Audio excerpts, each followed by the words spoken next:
Hi ladies, Evette Rose here, and I am so excited to have you here with me, Women in Business Summit. And ladies, I have a very powerful guest speaker here with me. Today we have Aldwyn Altuney. Thank you so much for being here with us.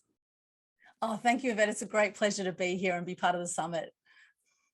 So excited. So ladies, for those of you who don't know Aldwyn, she is a photojournalist with 37 years experience in TV, radio, print, online media. And she's also known as the media queen. And she also stands strongly for truth and also good news and animal welfare, which she also did just recently. And she also hosts the Media Queen TV on YouTube. And she co-hosted the Tech Webcast podcast for 3 years, which had over 1 million downloads in 8 years' time. Woo! You are a powerhouse. From one woman to another, you make me so proud. So proud.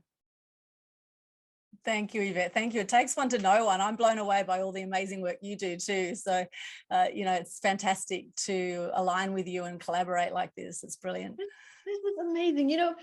I have a gazillion questions to ask you, so we're going to take it step by step here. But first of all, I would love to know, what was your attraction to the media industry? Because this is a very unique industry, and also one that I have to say, it can be very intimidating because it's not just a project where you can silently work and you're, in your own space. You're out there. Your personality is out there. Your voice is out there. Your identity is out there. And how that's received is not always in our control. So it brings up all these fears. So I would love to know, what was this attraction to this specific industry that you so beautifully succeeded in?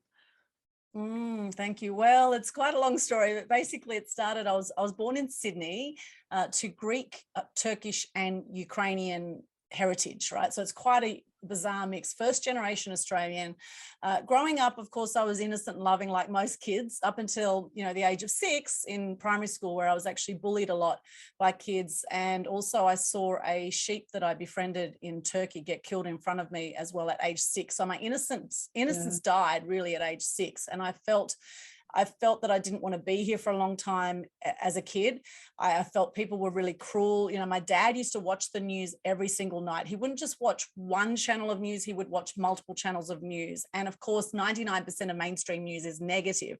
And I remember one night as a kid, after watching the news, I was in such distraught after watching the news and so upset by what I saw. I remember being in tears, going to my dad saying, "Why is the world like this? Why are people so cruel?"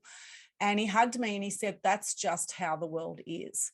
And so for a long time there, as a kid, I didn't want to be here on the planet. I didn't feel seen. I didn't feel heard. I actually felt invisible. I had invisible friends growing up. And then my dad introduced me to table tennis at age 8.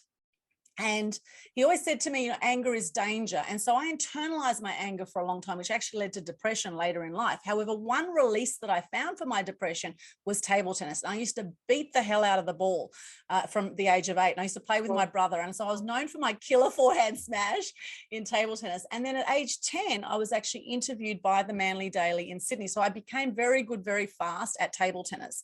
And at the age of 11, I was the national champion in the under 17 category right across Australia. And so I was interviewed by the media at age 10. And I remember being in North Balgowlah in our garage. We had a table tennis table there. And I remember the photographer and the journalist coming out to our garage, and the photographer got up on a ladder and he looked down at me posing for a photo. I had my bat and ball there looking up at him. And I thought, as I looked up, I thought, wow, that looks like such a fun thing to do. I'd love to do something like that one day. And then at age 11, I was on Cartoon Connection, which was on Channel 7. It was a major Australian kids show at age 11. And I remember being in the studio, and there was about maybe 30 people in the studio in Sydney. There was a massive camera, the big old school cameras right in front of my face. And I remember the host turning to me and saying, "Don't think of the 2 million people watching this right now." And so clearly, as I looked at the camera, all I could think about was the 2 million people watching this right now. I absolutely freaked. It was the worst interview ever. However, they did have a table tennis table in the studio. And my brother and I got on that table and I thought, I'm just going to focus on this ball because I don't want to look at the 2 million people watching this right now. So we just went forehand to forehand. We just kept that ball going on the table, forehand to forehand. And they loved it. They got the clapping machine going and they thought it was fantastic. I thought, gee, we're only doing forehand to forehand. We're not even doing anything spectacular like the chops and the loops and all of that. And so what this shows is that the media don't just want to educate people, they want to entertain people. And the other thing is often we're too close to the genius of what we do to actually see how it comes across, right? So then I went on from there and I actually had my first media training at age 11 at a camp. I was sponsored by MLC Junior Sports Foundation along with Joanna Griggs, Jeff Hugel, some pretty big names in Australia. And then at 13 I did my first radio show on local radio, Radio Manly Warringah, and I used to write poetry as another way to release my anger. I used to write this really angry poetry, and so I had this show on community radio where I'd share the poetry. And then I did work experience at age 16 back at the Manly Daily. And then I did a media degree at Canberra University and went on and worked in the media, in TV, radio, print and online for years. Now, when I was at the University of Canberra doing my media degree, there was a job going there as editor of the university newspaper. And I saw this job and I applied for it 3 times before I actually got the position. And then I ended up being the longest serving editor of that newspaper. And that was a 24 to 48 page publication that we put out every 2 weeks. And what I loved about that publication, it was free speech media. Whatever it was that I saw in the media that upset me, and back then there was no social media. We're talking 1992 to 94, right? There was no social media. I would get my news from the TV and from documentaries and from newspapers, magazines, etc. And one of the first stories I wrote was an anti-duck shooting story. I couldn't believe that people were shooting ducks for fun in Australia.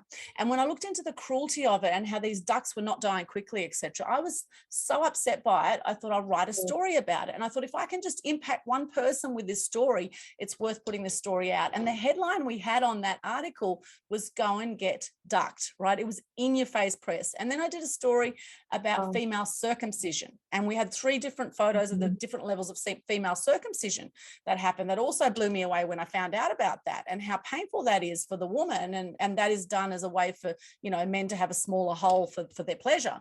But for the women, it's incredibly painful and leads to a lot of infection and a lot of problems. And so I wrote a story about female circumcision. I did one about battery farming of chickens. I didn't realize that with cage eggs, when people buy cage eggs, that they're supporting an incredibly cruel practice where, you know, with one A4 size bit of paper, they'll have 4 chickens on a slope that are just laying eggs continuously. And these chickens peck at other chickens. They only live a few months. It's a shocking existence. And the trauma, now you're the trauma expert, Evette, that trauma of those chickens goes into the eggs, and then people consume the eggs. And of course that goes into how people are, but they're not often conscious of this. So there was that story. There was a story I did about recycling, about the environment and how we can preserve the environment. So whatever it was that I saw in the world that upset me or angered me in some way, my release was the media, was actually putting a story out and helping to educate people and helping to spread the word. And from there, I had this fascination with the media, working in the media as well as a journalist in many different fields. And a lot of the stories I focused on were inspiring stories. We're focusing on good news stories. And in fact, all the mainstream media, or most of them that I've seen, have a good news section on their websites. If you look at some of the major TV stations, you know, and now we're at a point with social media where out of the 7.8 billion people on the planet now, we have 3.8 billion active social media users. So half the world's population are now on social media. And journalists are looking to social media every single day for story ideas. So there's massive opportunity now. And now with all the positive news sites like Good News Network, Sunny Skies News, news.com.au has a good news section. You know, there's so much good news out there when we look for it, right? But if we watch mainstream news every single day, most people will end up depressed. And this is why we have now about 1 million people a year worldwide taking their own lives. In fact, it's gone up 4 times since COVID, right? And I've personally had depression. I've had 4 friends take their own lives by the age of 45. So this is something very dear to my heart, to share more truth and more good news in the world. And that's why I started the Good News Day on the 8th of the 8th, 18. We've done 4 years of that now. And now we have a global good news challenge. That's a free challenge every month where people can share gratitude and good news on Facebook. And we actually have one today. We have a 1-day one for January today, and there'll be a 2-day one for February, 3-day one for March, starting on the first Monday of every month. And it's a fantastic way for people to lift their energy. It's a very simple Facebook Live where people just share their name, what they do, 3 things they're grateful for, and a piece of good news, and good news about themselves, someone they know. Very, very simple. We then share it all over social media. So these are some ways that I'm helping to lift the vibration right now on the planet and help to bring more good news and positivity to people, particularly at this time when there is a lot of depression. There's a lot of people very, very disoriented and uncertain of the future, etc. And I always say, look, things can always be worse. So let's focus on the things we can control. Let's focus on what we can be grateful for, and let's make the most of this opportunity, because at the end of every breakdown there's always a breakthrough. And I actually think it's really exciting times right now, because the world is in major change, and there's been a lot of corruption going on for a long time, and now a lot is coming to the surface, and a lot of people are waking up to what is really going on in the world. Very interesting times we're in right now, Evette. That's an understatement. I fully agree with you. And you know what I so love about you and what I see with you is that from a very early age, you learned how to turn to a focused state when you are upset or stressed. And you learned so beautifully how to channel anything that was upsetting. You would revert to something where you did feel empowered. And I love how you, and for you, it was to do something that forces you to be focused, but something that you also had a lot of fun with, and I made that connection when you said about the table tennis, and you did that in front of the TV when all of that happened. I'm like, what a smart thing to do at such an early age. Instead of, reverting of this trauma of being triggered, of being bullied at school, thinking, oh, wow, this is now something that can come in the form of feeling bullied or attacked. You actually turned that around very beautifully. And you went into your zone, you went into your flow, which you still do to this day. I love that. Yes, I do. And it's been quite a journey. I would be lying if I said it hasn't been a journey. And, I've invested about $500,000 into my personal development, into, business coaching, personal development coaching, a lot of different courses, a lot of sort of mental work, heart work, otherworldly work, all sorts of work that I've done on myself. And I'm a massive believer in investing in your personal development and in your business development. And, we never learn less. And in saying that, as part of these groups that I've joined and different trainings that I've done over time, hanging out with a whole new level of people that are up for what's possible in life has also been a really big key for me. And just noticing that people in my life that have been very negative versus those that have been uplifting. People either bring your energy down or they bring it up. Now, there's going to be times, of course, we're going to be all up here. There's going to be times we're going to be down here. But then some people like 80% of the time down here. And, some people are like 10, 20% of the time down here, which I think is natural to go through these waves, but it's about how quickly can you pull yourself out of these low moments and back into joy, gratitude, love, like Dr. Hawkins' scale of consciousness. I'll just show it here because I just live by this now.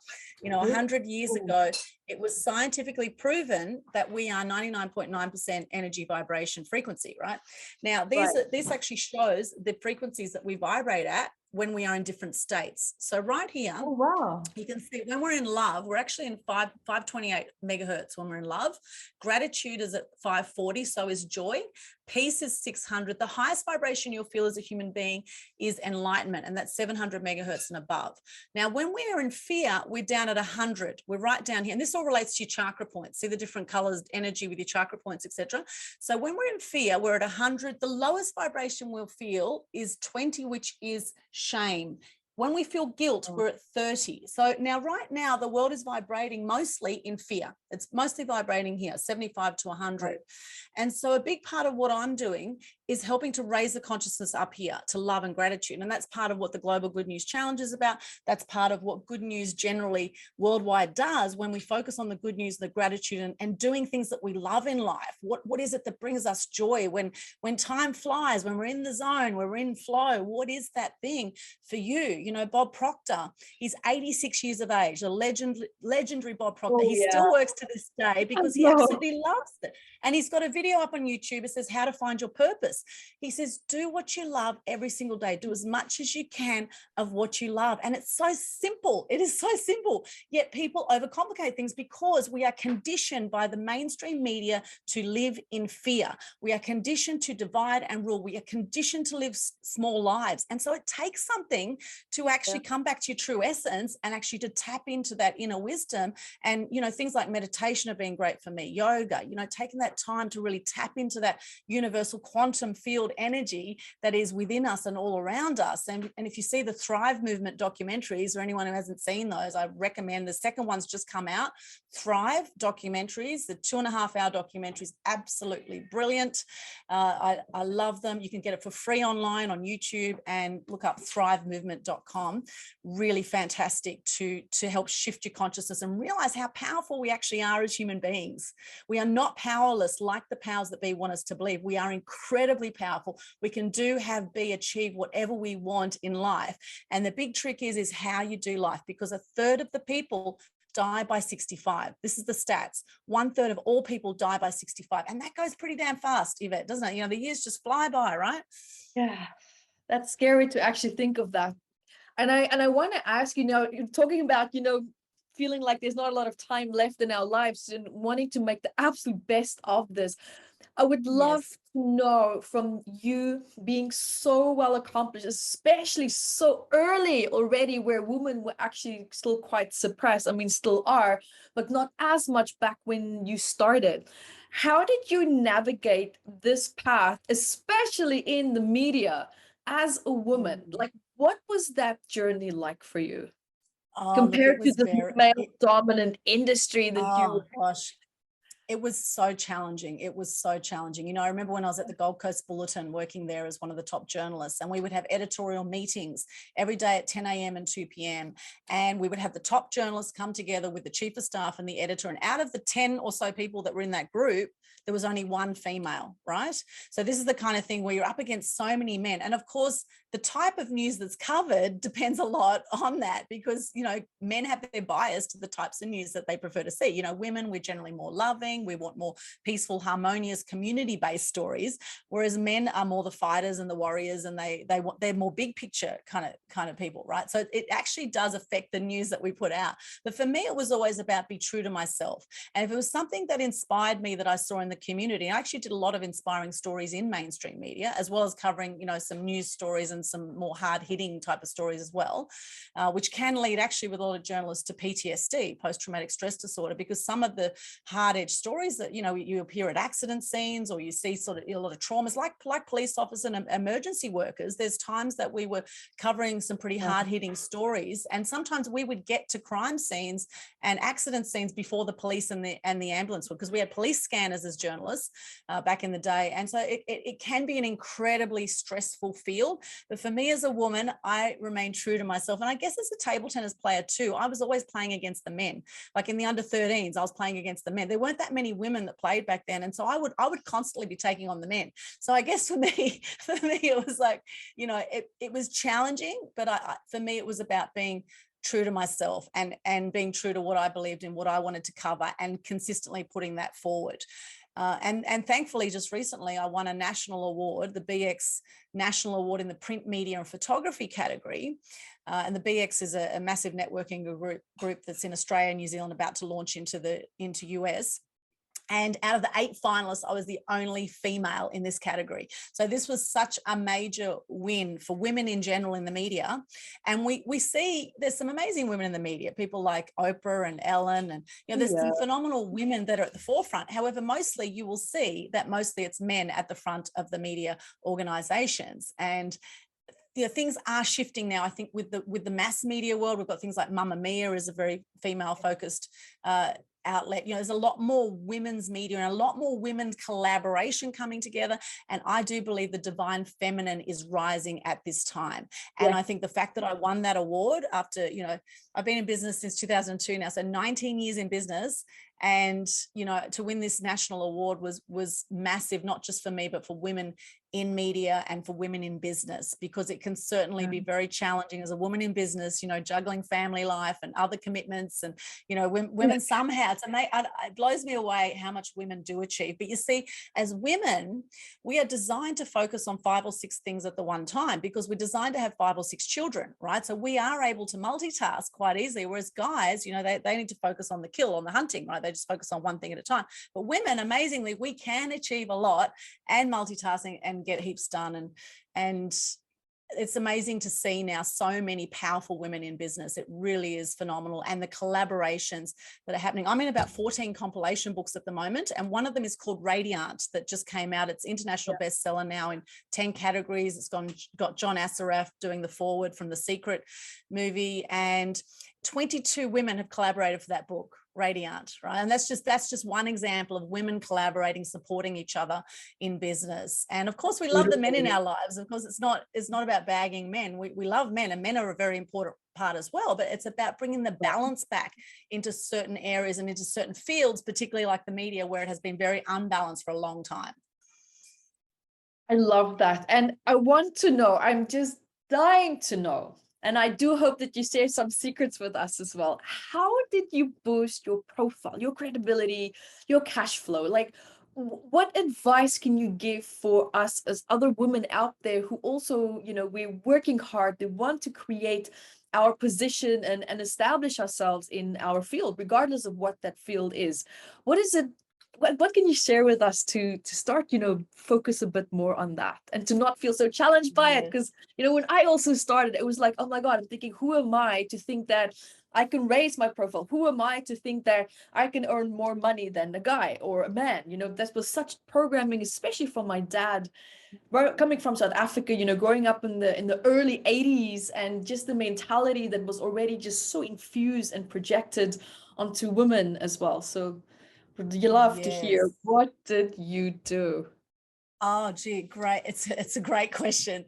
Well, I actually started a photography business when I was working full-time as a journalist. And I knew that if I stayed working as a journalist, I would eventually burn out. After 20 odd years of doing, photography, print media, being a journalist, being an editor, working in all facets of media, doing radio shows, etc. It was a really fast-paced, go, go, go kind of industry. And I knew that I would burn out eventually. In fact, the stats are about every 5 years, journalists burn out. They burn out, and and a lot of journalists actually die in their early 60s of cancer. In fact, I know 3 that died in their early 60s just from the stress of the position, right?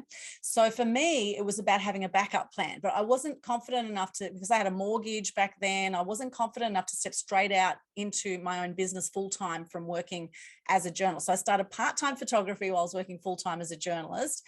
And then after 3 years, so it took me 3 years to actually have the courage to step out. And I was attending some courses with National College of Business at the time. And I remember the lady that ran it, Danielle Mailer, she said, Aldwyn, you can do this. And she sort of gave me the confidence to, to say, yeah, okay, I can do this. Let's just do this, right? And so when I shut that door and I left that position as a journalist with the Sun newspapers at the time, it's amazing how much work started to flood in, and the photography business evolved into a media business back then. But I had to shut that door to actually see the opportunities that then started to come my way, right? I didn't see it initially, but it's almost like you've got to jump off the cliff and then get the wings and fly, right? You don't see it until you actually take that leap of courage, which is what it took. And then you just do what it takes to make it work. And so then it was, I was doing a lot of function photography. I was doing all sorts of amazing gigs here on the Gold Coast, covering some of the biggest events, massive conferences.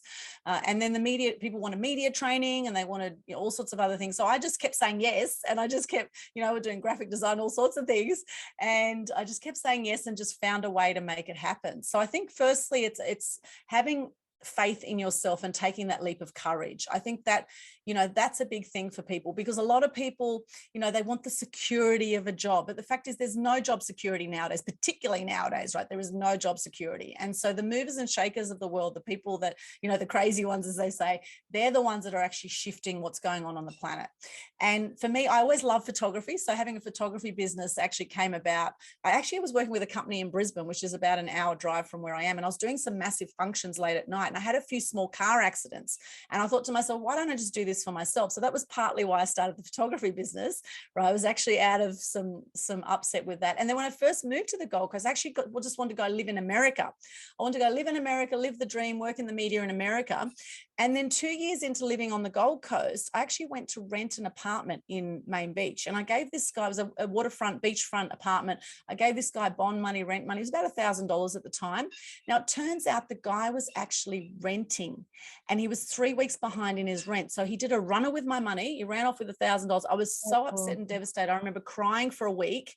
And I just was so upset. I couldn't believe I fell for this con artist. But what I did from there is I said, right, that's it. I'm not going to rent anymore. And I went and bought a house in Southport, and I'm still in that house to this day, 19 years on, nearly 20 years on now, still in the same house. I fully renovated the house, and I'm so grateful for that experience now, because if that didn't happen, not only would I not have stayed in Australia, and I'm so glad I did now, and I've traveled to America many times. I've got family over there. I love America, but I'm so glad now, 20 years on, that I live on the Gold Coast and that I bought the property when I did. And, you know, I might have lost 1,000 there, but I'd make easily 100,000 by, if I, you know, when it comes to selling this property. So there's always opportunity in every adversity.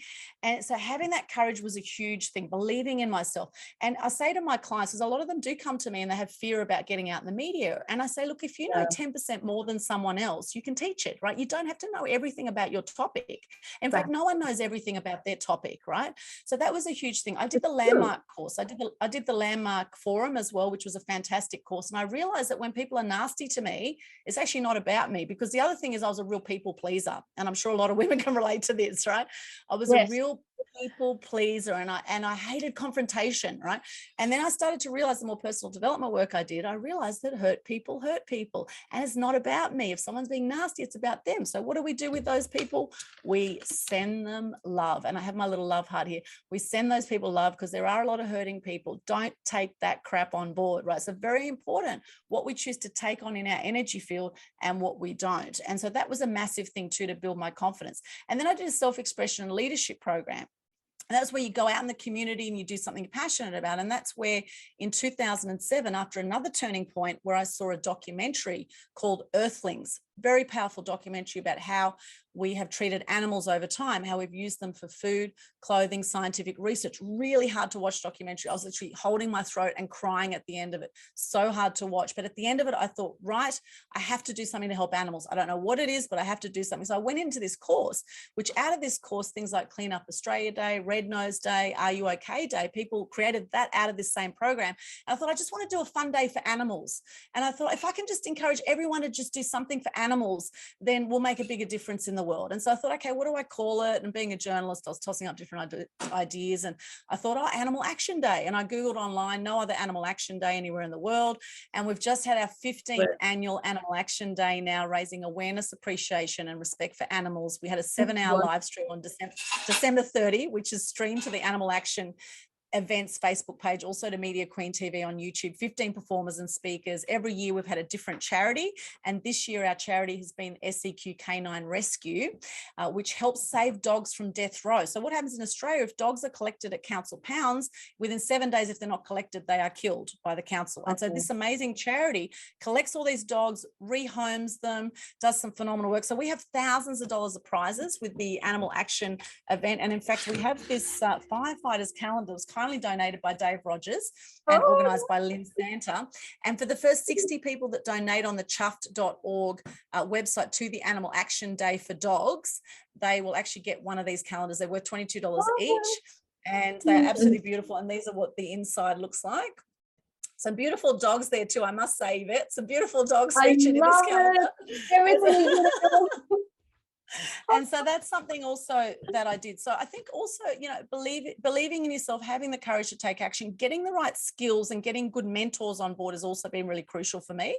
You know, I have had so many mentors over time, and from each of them I've learned something, you know. So even if you learn something from a mentor, it's worth taking on. If you want to fast track your success, then invest in yourself. Invest 10% at least of your income in your education, and also hang out with like-minded, amazing people who are going to support you on your journey.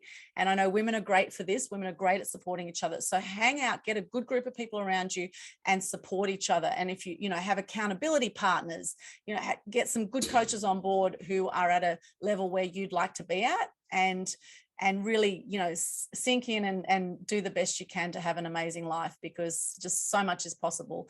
And it is a phenomenal life. It is a wonderful world. Despite all the dramas that are happening out there, the things we can't control, it is still the most magnificent planet on the earth that we live in, right? It is the best planet in the world to live right now, and so much to be grateful for. And one other great thing I do is actually connect with animals and connect with nature and get out in nature. And so one of my favorite things is also to get into the ocean and to swim. Living on the Gold Coast, I live very near the ocean, and for me that gives me so much joy to get out amongst nature. And every time I do, I realize how amazing it is and how much there is that we can be grateful for every day.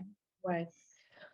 Now, I also want to know, I know that you interviewed celebrities like Hugh Jackman and also Russell Crowe. Is there any PR secrets that you learned from being in that industry that you can share with us also? Because you're packed with amazing information. I want to know, is there anything amazing that you can share with us here today? Because I know you absolutely must. Yeah, I have 7 awesome steps to gain free publicity, which I go into in great detail in my free publicity secrets masterclass, which is a 4-hour event. So we don't have 4 hours today to go through it, but I will outline what the awesome stands for.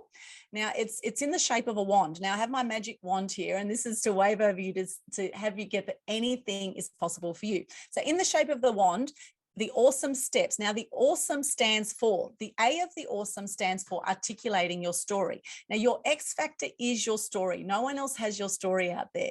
Now, we're at a point now where there are literally millions of media outlets and journalists looking for stories every single day.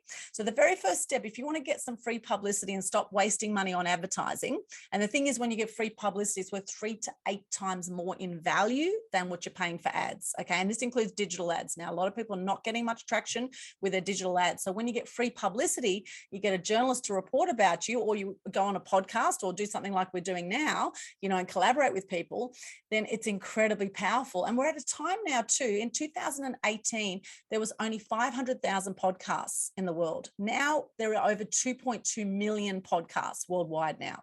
So with the online media world, massive opportunity to share your story. Yeah. So very first thing with the A of the awesome steps is to articulate your story. Get very clear on what is it you want to promote. Is it a product, a service, a message? And what is your story behind that?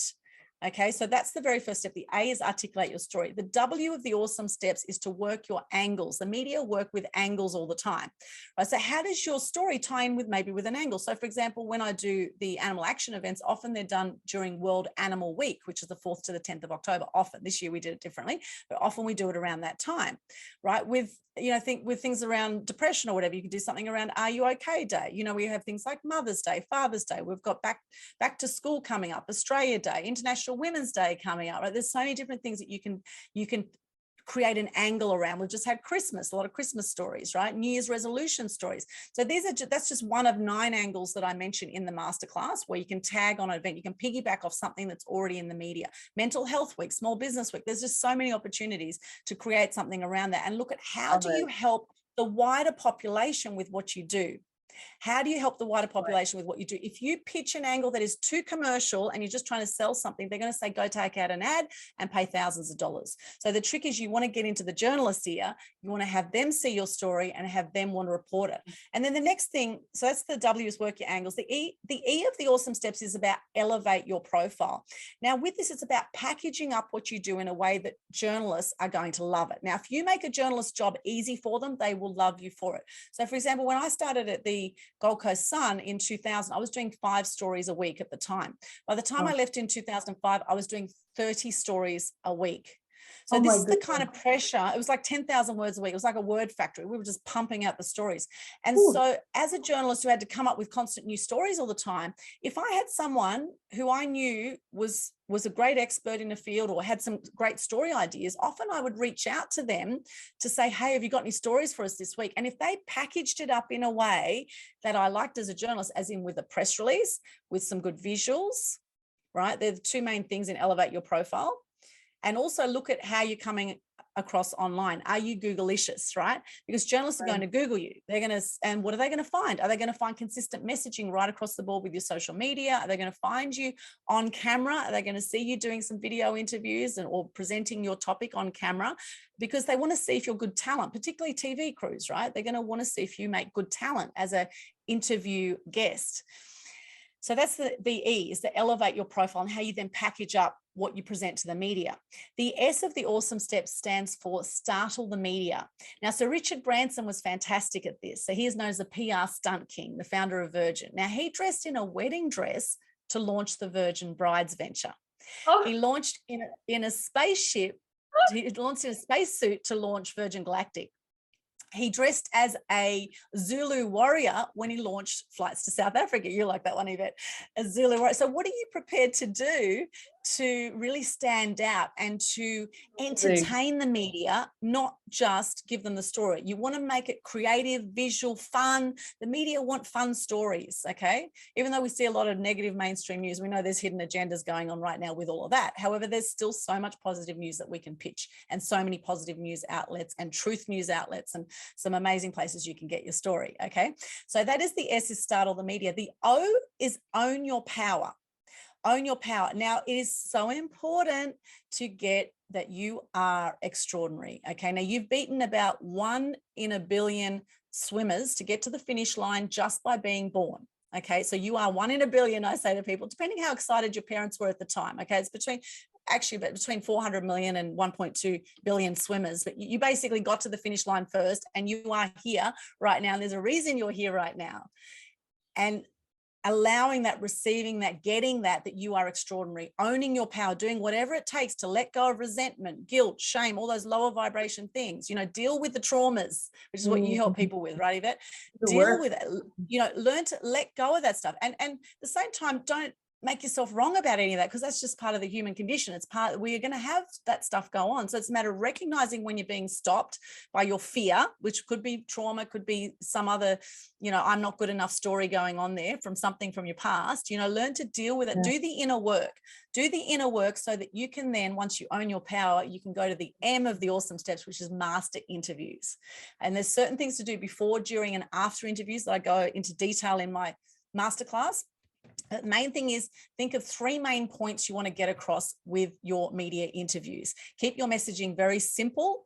Journalists want to actually present stories as if 14-year-olds can understand them. So just take the tech jargon out, keep your messaging very simple. And then the E of the awesome steps is about exploding your impact. Once you get that publicity, what are you then doing with that publicity? There's so many ways you can leverage that across your social media, across online. You can email your clients. There's so much you can do. So that's about exploding the impact once you get it. And that's my 7 awesome steps to getting free publicity.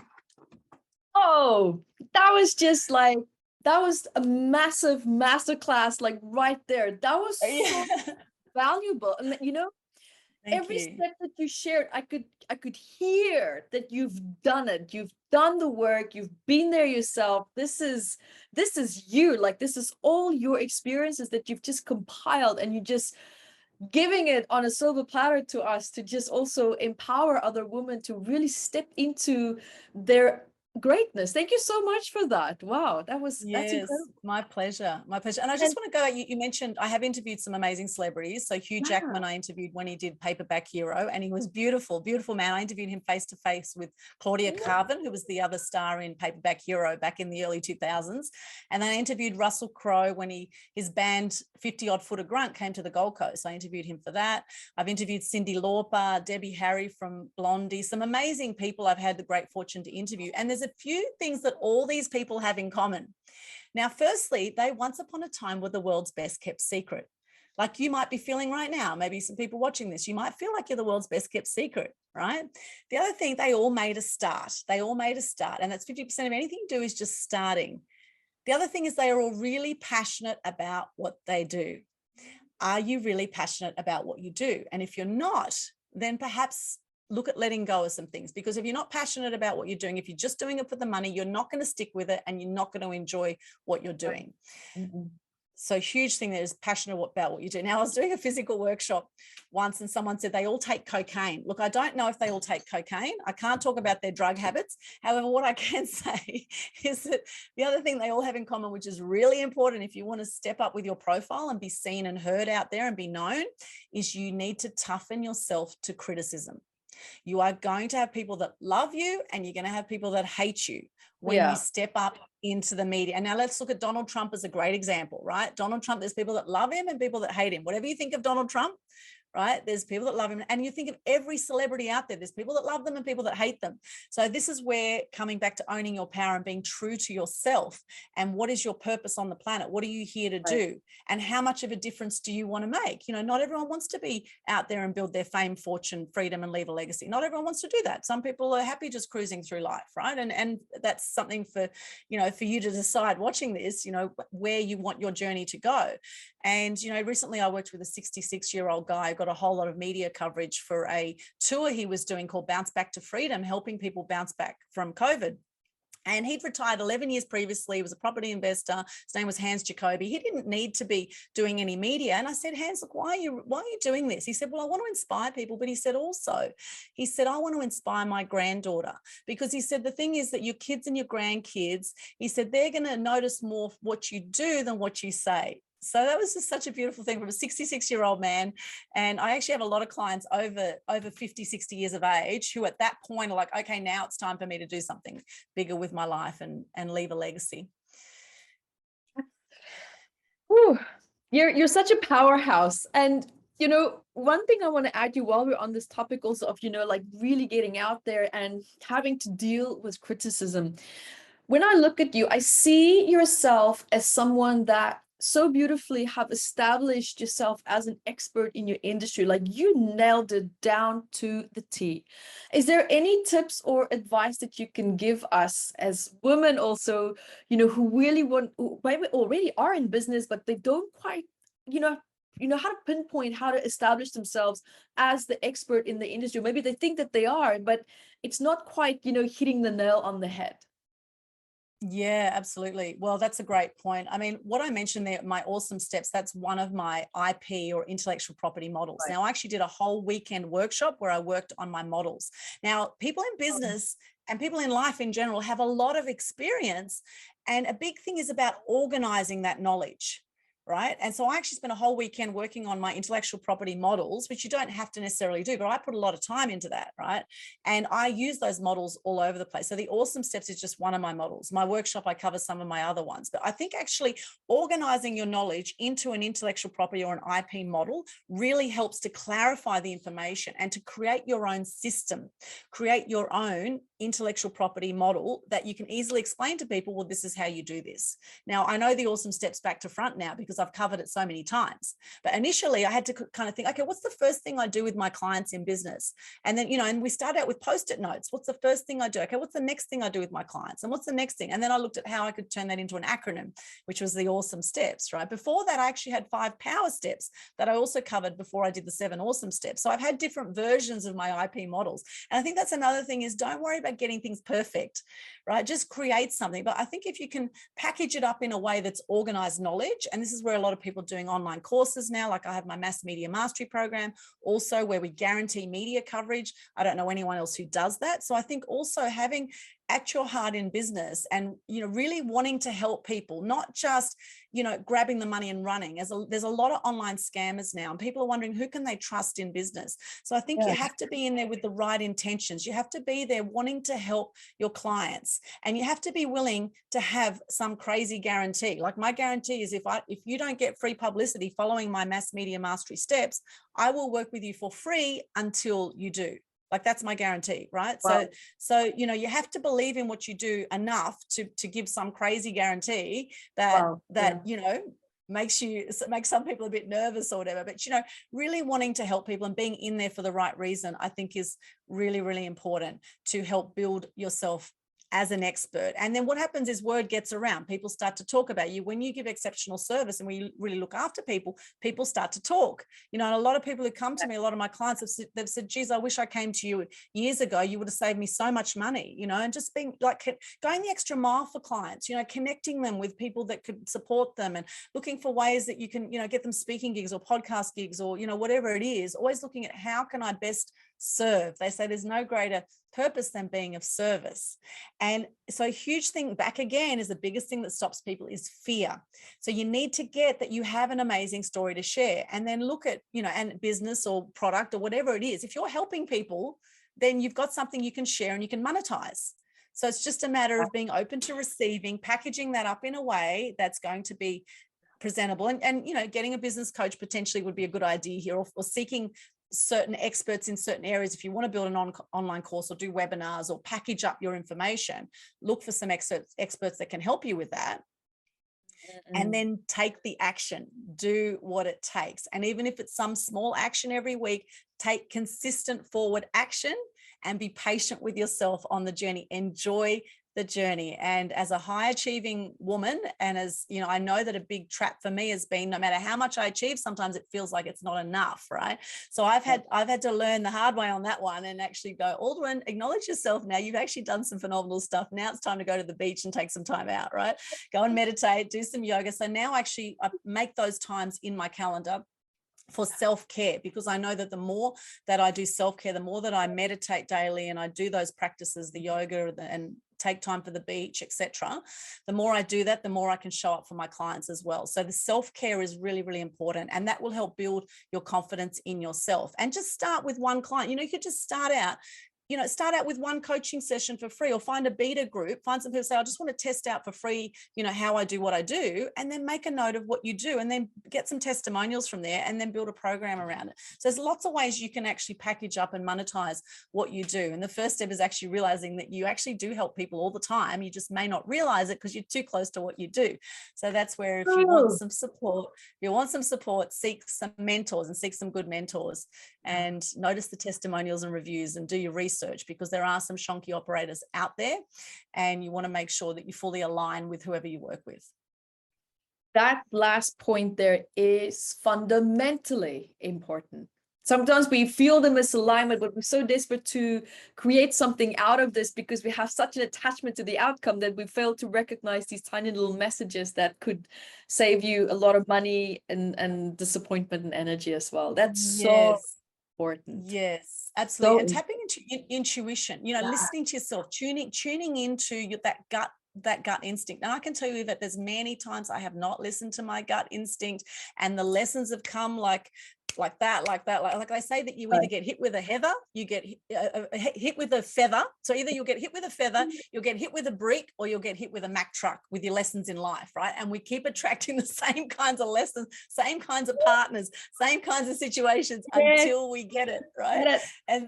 And so be grateful for all those lessons and, you know, learn from it. And so for me, it's been a huge thing, tapping into my intuition. And the more meditation I've done, the more connecting with spirit, whatever that is for you, you know, God, Buddha, whatever you call it, tapping into that divine unified field, as they call it in the Thrive movies, tapping into that phenomenal energy that is within us and all around us. The more we tap into that, the more empowered we are as human beings, as spiritual beings living this human existence. You just nailed that to the chair. I wanted to ask you at the end, do you have any advice for a woman who's maybe stuck in fear or feeling unsure? And you just kind of like answered everything right there. So I love that. Oh, and I have to thank you. You're such a powerhouse and you're such an inspiration for women. You know, thank you for stepping up. Thank you for, you know, plowing through that masculine industry and showing other women that you can do this. You absolutely can do this. It's just a matter of where are you focused, because your energy flows where your focus is. And one thing that you are incredibly good at is focus. Whatever it is that you do, your full focus is there. You don't think about the fears. You don't think about when you were bullied at school. You don't think about all the bad things that your dad said about things are always worse. And no, you went right in there. Where's your focus? Well, I want to change this. Well, perfect. How am I going to do that? And that's exactly what you would do. You stay focused on the outcome. Yes. And sometimes we need to slow down to speed up. And in fact, before COVID hit, I actually went to Nemea for a week in February, and I actually got very sick. I was sick for about a month before COVID hit, would you believe? I was in bed, I was depressed, I didn't want to get out of bed. What happened is I got tonsillitis when I was in Nemea, and I ended up in bed for 3 days, and then I ended up in hospital, and I actually got more sick in hospital than I was outside of hospital. They put me on penicillin injection, and I reacted to the penicillin. I ended up with my face swelled up. I ended up with cold sores. It was the most horrible thing. I didn't want to see anyone. And, you know, eventually after a few weeks in bed, it ended up being a few weeks. This is back February 2020. And then I started to watch the news, and I saw COVID came about, right? And I just felt in my gut, I felt, right, it's time to get out of bed, Aldwyn, right? It's time to get up. It's time, because I just felt like a rocket up my backside to help share more truth and good news. I thought I have to help people step up and speak up. Now is the time, you know. And then I nurtured myself back to health with yoga and with the beach. They were the two main things that I did to nurture my way back to health physically. But actually, if you look at some of my videos from way back then, you'll even see some scarring around my face from the situation. But despite that, it was about me also getting over myself and realizing you don't have to look amazing to get on camera. Just be yourself, be your authentic self, and listen to that intuition. And so for me, it was actually a fantastic thing for me to have that downtime in February, to take that time out, because I do tend to go, and then crash. This is how my life has gone a lot, in this adrenaline, this adrenal fatigue that can happen, you know, go, crash, go, crash. So, you know, very aware of that habit that has happened. And I'm so grateful for that now, because now my business has tripled since COVID. I took everything online. I started to do webinars, how to gain free publicity during COVID. And I've relaunched my mass media mastery program, and I've relaunched new events now online. Everything's gone online. And now I'm reconnecting with the whole world, which I did do online events, you know, back in 2015, but then I stopped doing it and started doing more physical events. And so now since COVID, I've taken everything back up online, and it's just been phenomenal. So, you know, while some people are closing businesses during COVID, in fact, the stats are that 1/3 of businesses will close by the end of January in Australia alone. There are others that are absolutely booming. And so it's all about, you know, how are you going to embrace the current opportunity that is? You know, for me, I'm going to get back to playing ukulele again and singing and doing these creative things that before I felt that I didn't have time for, right? I'm actually now embracing this downtime to actually really focus more on my business and focus more on doing more of what I love, so I can have a greater experience of life. And that the better experience of life you have, the more you love yourself and love what you do, the more that will impact your family, your friends, your community. And then the ripple effect of that will create a better world. It will create a kinder world. When you're kind to yourself, you love your life, that love will automatically flow out. And it's love or fear that we're coming from in any moment. So look at ways that you can really nurture yourself and fill your soul with more love for self. And then that will then allow you to give yourself permission to really step up with your genius. Oh, I love you so much. You have a new fan here, and congratulations also just on this wild success that you have. I mean, you earned it, you worked for it, you created this, and ladies, you can do it too. And I want to thank you so much for your love, your time, and your energy, and thank you for everything also that you do for the animal welfare. Thank you what you do also for, you know, lifting people up from these depressed states of consciousness of just focusing on a negative, but seeing that there's a positive side, there's a light at the end of the tunnel as well, you know, bringing also the good news into people's, you know, social media feeds. And I know how uplifting it is for me when I read it and when I see it as well. It really truly makes a difference. Like, it uplifts your entire day. And of course, that positive mood will have a ripple effect into your dynamics with people around you as well. So, you know, you don't just target one person, you have a beautiful ripple effect into other people's lives as well. So I want to thank you for everything that you do. Really, you are such a light worker, and it takes time, it takes effort. I know that I'm not in your industry, but I'm in a way, I'm kind of like wobbling there in my own, not wobbling, but you know, I'm there in my own way, but I know the work involved. And oof. Yeah, thank you so much for everything that you do. Thank you for your light. My pleasure, Evette. And you're such a shining light yourself. It's been such an honor to be on your summit and to connect with you as well. I think you're extraordinary. So it's really such an honor. And you know, the thing is too, I really want to encourage people to get how powerful it is when you shift. You know, you don't have to change the whole world, right? It's, you know, if one open heart will shift 5,000 closed hearts, right?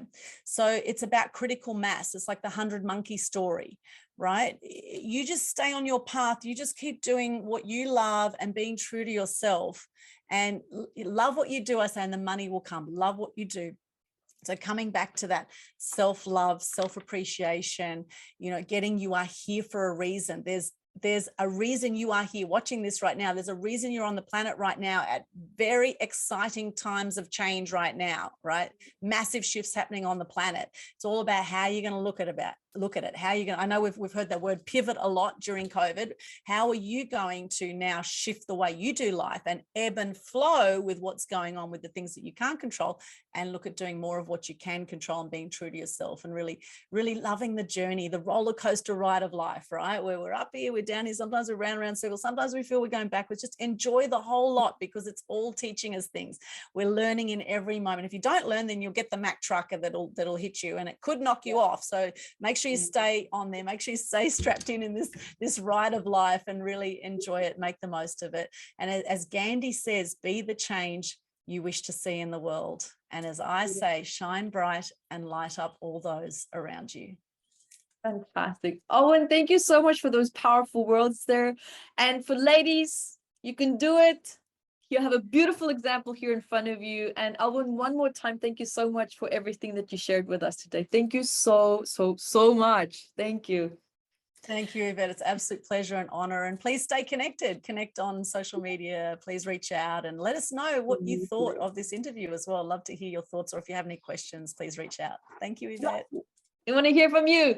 And ladies, thank you so much also for being here. And until next time, be the light that you are. Bye, everyone. Bye.